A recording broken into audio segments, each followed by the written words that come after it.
প্রাণ বাঁচবে না রে। শ্বাস যদি নিতেও না পারো জীবন শেষ, ছাড়তেও না পারো জীবন শেষ। অক্সিজেন আল্লাহ দিল, বিনা টাকায় দিল, বিনা পয়সায় দিল, আল্লাহর শুকরিয়া আদায় করতে হবে।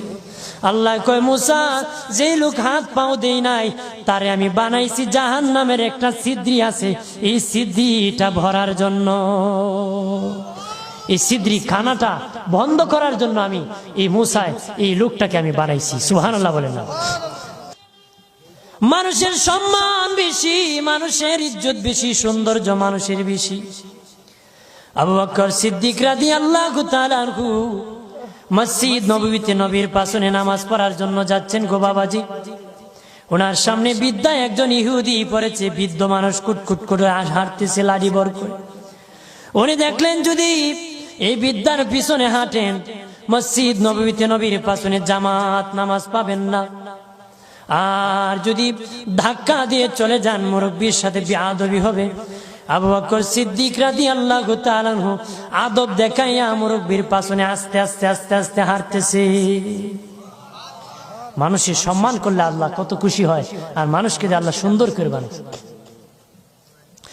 আল্লাহ নবী মসজিদ নববীতে সে রুকুর মধ্যে চলে গেছেন, রুকুর মধ্যে চলে গেছেন, রুকুতে কের মধ্যে চলে গেছেন?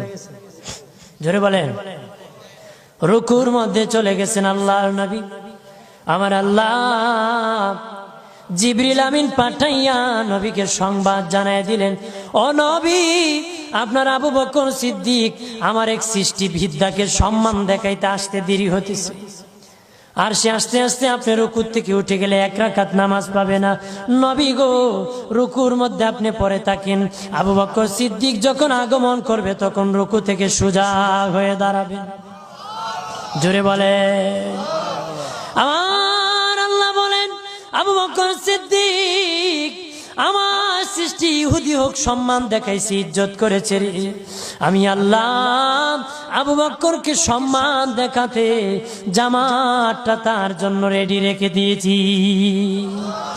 আব্দুল্লাহ ইবনে আব্বাস নবীজির রওজা দেখে বলেন, পৃথিবীর মানুষ শুনে নাও,